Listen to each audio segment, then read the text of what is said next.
Hello friends, circle of education welcomes you. हम Victorian author Charles Dickens को कर रहे हैं, जिसके ऊपर 6 वीडियोस ऑलरेडी चैनल पे अपलोड हो चुकी हैं। अगर आपने अब तक वो वीडियोस नहीं देखी हैं तो चैनल की प्लेलिस्ट में जाकर के चेक कर ले। आपके एग्ज़ाम के पॉइंट ऑफ व्यू से बहुत ज़रूरी होने वाली वीडियोज़ हैं। तो चार्ल्स डिकन्स की लास्ट वीडियो में हमने little Dorrit, bleak house, a tale of two cities जैसे वर्क्स को बहुत ही अच्छे से डिटेल में डिस्कस किया था। आज की इस वीडियो में हम चार्ल्स डिकन्स का बहुत ही फेमस वर्क है हार्ड टाइम्स। ये कभी ना कभी आपके सिलेबस में ग्रेजुएशन में या पोस्ट ग्रेजुएशन में लगा भी होगा। आज हम इस नॉवल को बहुत ही अच्छे से डिटेल में डिस्कस करने वाले हैं। इसकी समरी, कैरेक्टर्स, एनालिसिस सब कुछ जो है हम डिटेल में डिस्कस करते हुए चलेंगे। तो अगर आपको वीडियोस पसंद आ रही हैं तो वीडियोस को लाइक करें, आपके जो भी ओपिनियन है कमेंट सेक्शन में रखें, और अगर आप चैनल पर नए हैं तो चैनल को सब्सक्राइब करें। चलिए आज की इस वीडियो को हम शुरू करते हैं। तो चार्ल्स डिकन्स का मेजर वर्क है हार्ड टाइम्स, जो कि 1854 में आया था, और इसी को दूसरे नाम से जाना जाता है फॉर दीज टाइम्स। कई बार ये एग्ज़ाम में क्वेश्चन बन जाता है, आपको याद रखना है। तो ये जो है ये भी पब्लिश हुआ था वीकली सीरियल में ही, हाउस होल्ड वर्ड्स में। कब से कब तक? अप्रैल 1854 से अगस्त 1854 तक। बात करें अगर इसकी थीम की, कि ओवरऑल इस नावल की जो थीम क्या रही थी लिखते वक्त, तो इस नावल में हमको देखने को मिलता है कि इंग्लिश सोसाइटी की, यानी जो इंग्लिश सोसाइटी है वहाँ की, उसकी क्या कंडीशन है, क्या सिचुएशन है लेट 18th सेंचुरी या फिर अर्ली 19th सेंचुरी में। उस वक्त उसकी सोशल इकोनॉमिक कंडीशन दिखाई गई है, क्योंकि उस वक्त इंडस्ट्रियलाइजेशन अपने ज़ोरों पे था। जो वर्कर्स होते थे, लेबर्स होते थे, उनका बहुत ज़्यादा एक्सप्लॉइटेशन होता था, इंडस्ट्रियलाइजेशन था। मटीरियलिस्टिक लाइफ को लोग बहुत ज़्यादा फॉलो करने लगे थे। तो यही सब जो है थीम हमें देखने को मिलती है हार्ड टाइम्स में। इसको 3 पार्ट में डिवाइड किया हुआ है। वो पार्ट्स कौन से हैं ये देखते हैं, सोविंग, रीपिंग एंड गार्नरिंग। तो इस नॉवल में जो इंडस्ट्रियलाइजेशन के यानी इंडस्ट्रियलिज्म के जो भी इविल्स होते हैं, जो भी हमें बुराइयां होती हैं, वो सब देखने को मिलती हैं। डिकन्स ने इसमें लोगों की मेंटेलिटी दिखाई है कि कैसे वो पैसे के पीछे पागल हैं, मशीन को ही सब कुछ मान बैठे हैं, मशीन की ही पूजा कर रहे हैं।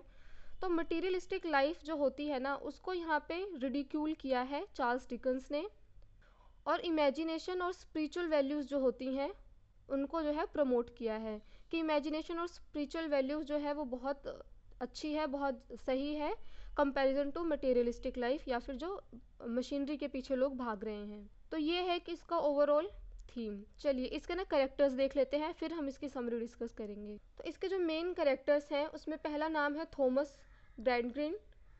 कहानी की शुरुआत ही इनसे होती है। ये क्या है, एक स्कूल चलाते हैं। बाद में जो है कहानी में देखने को मिलता है कि ये एक एमपी भी बन जाते हैं। तो ये जिस स्कूल में पढ़ाते हैं ना, वहाँ इनकी जो मेंटालिटी होती है ये मटेरियलिस्टिक ही होती है बहुत ज़्यादा। ये फैक्ट्स में बहुत मानते हैं, स्टैटिक्स में बहुत ज़्यादा मानते हैं। इनका इमोशंस से, फीलिंग से कोई लेना देना नहीं है। ये मानते हैं कि प्रैक्टिकली ही लाइफ को जो है वो जिया जा सकता है, और यही ये अपने बच्चों को पढ़ाते भी हैं। इनकी डॉटर है लुइजा, प्रोटैगनिस्ट है इस नावल की, हीरोइन है। इन्हीं का एक सन है टॉम। तो ये तो हो गई इनकी फैमिली। नेक्स्ट कैरेक्टर है मिस्टर बर्नडरबाय, जो कि एक फ्रेंड है और बिजनेस एसोसिएट है थॉमस ग्रैडग्रिड के।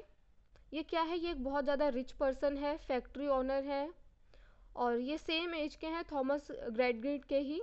तो ये सेम एज के हैं, लेकिन ये बहुत ज़्यादा रिच है। तो होता क्या है कि जो हम थॉमस होते हैं ना, वो अपनी बेटी की शादी में, जो लूजा होती है उसकी शादी कर देते हैं मिस्टर बर्नडरबाय से ही। हालांकि ये एज में बहुत ज़्यादा बड़े होते हैं, लेकिन ये रिच होते हैं, कंपनीज इन बहुत चला रहे होते हैं, तो इसलिए जो है इनकी शादी इससे हो जाती है।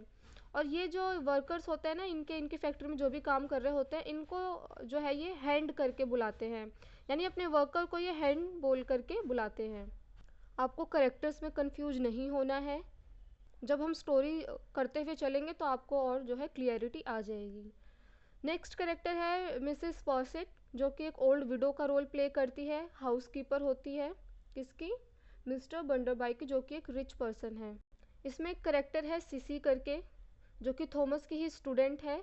ये क्या होता है, ये एक जोकर की जो होती है डॉटर होती है। एक सर्कस होता है, वहाँ पे एक जोकर होता है, उसकी डॉटर होती है, और ये अपनी डॉटर को छोड़ देता है। तो थॉमस क्या करता है, वो डिसीजन लेता है कि वो भी सिसी को ही पालेगा, तो वो उसकी केयर में ही बड़ी होती है। नेक्स्ट करेक्टर है स्टीफन ब्लैकपूल, जो कि क्या है, एक पुअर फैक्ट्री वर्कर है। जो फैक्ट्री है ना मिस्टर बंडरबाई की, उनकी फैक्ट्री में ही एक वर्कर है। नेक्स्ट करेक्टर है जेम्स जेम्स हार्थहाउस जो कि लंदन से आया हुआ एक पर्सन दिखाया गया है, और मिसिस पेगलर जो कि मदर है बंडरबाई की, जो कि स्टोरी के एंड में रिवील होता है। उम्मीद है आपको कैरेक्टर्स क्लियर हो गए होंगे। आइए अब हम समरी देखते हैं। समरी के साथ साथ आपको जो है और क्लियरिटी आ जाएगी।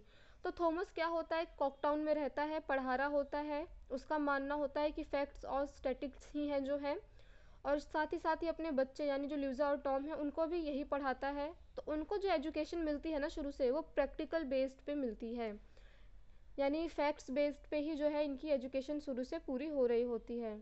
इनको पता ही नहीं होता है कि इमोशंस क्या है, या इमोशंस की और फीलिंग्स की रियल लाइफ में वैल्यू क्या है। लिटरेचर से, साहित्य से ये लोग बहुत दूर दूर तक इनका कोई रिश्ता नहीं है। और ये थॉमस जो ही है ना, ये जो है सीसी को रख लेता है, जो कि डॉटर है क्लाउन की सर्कस में, ताकि जो है इनकी बेटी को एक जो है कंपेनियन मिल सके। हालांकि शुरू में वो रखना नहीं चाहता है सीसी को, क्योंकि सीसी का जो नेचर है ना वो बिल्कुल अपोजिट है थॉमस के। ये बहुत ज़्यादा फीलिंग्स और इमोशंस में मानती हैं। तो शुरू में इनको लगता है कि ये बैड कंपेनियन साबित होंगी मेरी डॉटर के लिए, बट बाद में ये अपना माइंड चेंज करते हैं और इसको जो है अपने ही घर में रख लेते हैं। दूसरी तरफ दिखाया गया है कि जोसिया बंडरबाई जो है इंडस्ट्रियल फ्रेंड है थॉमस के।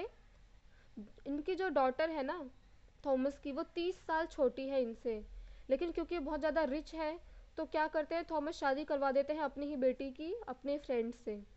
तो इन दोनों की शादी हो जाती है, और इनका मोटिव ये रहता है कि जो थॉमस का जो बेटा है टॉम, यानी जो ल्यूजा का जो ब्रदर है, उसकी लाइफ जो है इसी बहाने बन जाएगी, क्योंकि बंडरबाई जो है वो बहुत ज़्यादा रिच है, तो इससे कहीं ना कहीं फ़ायदा पूरी ही फैमिली को होगा। तो अब क्या होता है कि टॉम ना काम करना शुरू कर देता है बॉन्डरबाई के ही एक बैंक में। और यहाँ पे नेक्स्ट करेक्टर दिखाते हैं कि जो मिस्टर स्पर्सित है, स्पर्सित जो टेक केयर करती है, घर का देखभाल करती है, वो जो है ना अब ल्यूजा से जलने लगती है। उसको लगता है कि जब से इन दोनों की शादी हुई है, ल्यूजा ने इनकी जगह ले ली है, अब इनकी कोई भी वैल्यू नहीं रह गई है घर में। तो धीरे धीरे ये इनसे जलने लगती है, और जो है इन पे नज़र, जो ल्यूजा है उस पर नज़र रखने लगती है, जो इनकी टेक केयर है घर की। नॉवल में कहानी आगे बढ़ती है और दिखाया जाता है कि जो थॉमस ग्रैडविल है वो इलेक्टेड हो गया है, पार्लियामेंट मेंबर बन गया है। तो ये जो है ना जेम्स को, जो एक नया कैरेक्टर आता है यहाँ पे, जेम्स हार्ट हाउस को भेजता है कि जाओ और अपना जो ये टाउन है ना कोक टाउन, इसके बारे में जो भी फैक्ट्स हैं, जो भी डिटेल है, उसका एक एनालिसिस लेकर के आओ मेरे पास, एक रिपोर्ट बना करके लाओ। तो इसी दौरान टॉम और ये जेम्स हार्ट हाउस जो है ये आपस में मिलते हैं।